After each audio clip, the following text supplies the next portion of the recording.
Happy day to all. Welcome to Physiotherapy Competitive Exam Series. Contact details for license exam crash course are given in the description. During her pelvic floor muscle strengthening exercise for urinary incontinence, Sarah's physical therapist observes that her abdomen is rising and her face is turning red while she performs long holds.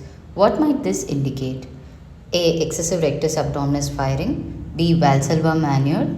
C. Normal axillary motion. D. Excessive posterior pelvic tilt.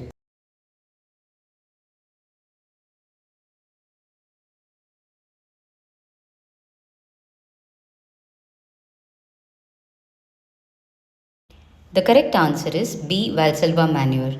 This occurs when an individual attempts to exhale forcefully with a closed airway, which can lead to increased intra-abdominal pressure. This is often accompanied by facial flushing and recruitment of axillary muscles such as rectus abdominis, leading to visible abdominal rising. In this context, it suggests that Sarah might be holding her breath or straining during pelvic floor exercise, which can counteract the benefits of strengthening the pelvic floor muscles and may increase the abdominal pressure unnecessarily.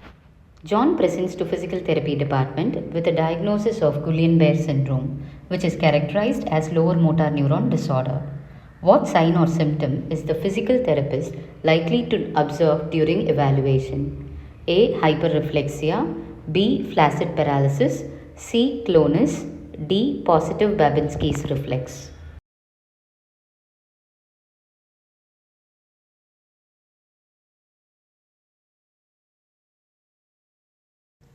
The correct answer is B. Flaccid paralysis.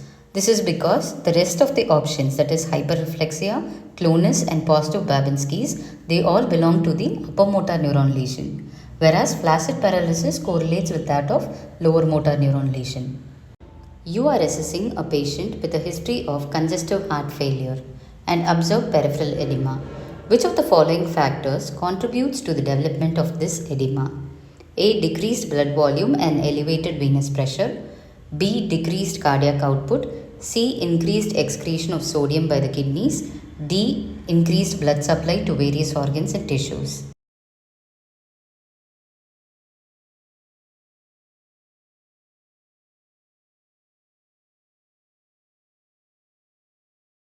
The correct answer is B. Decreased cardiac output.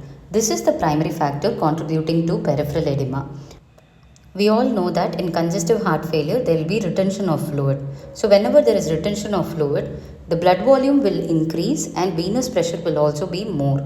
It will not be decreased. So option A is not correct.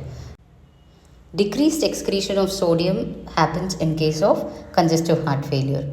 An increased blood supply is not associated to congestive heart failure. So these options are also not correct. A woman presents with a history of radius fracture that was treated with plaster cast for 4 weeks. Following this, she developed swelling in her hands along with shiny skin. What is the most likely diagnosis? A. Reflex sympathetic dystrophy. B. Malunion. C. Myositis ossificans. D. Rupture of extensor pollicis longus tendon.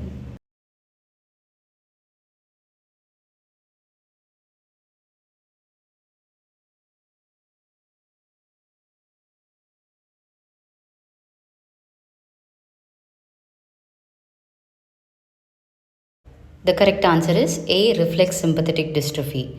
The patient's swelling in the hands and shiny skin are characteristics of reflex sympathetic dystrophy, which often occurs following an injury such as fracture treated with a cast.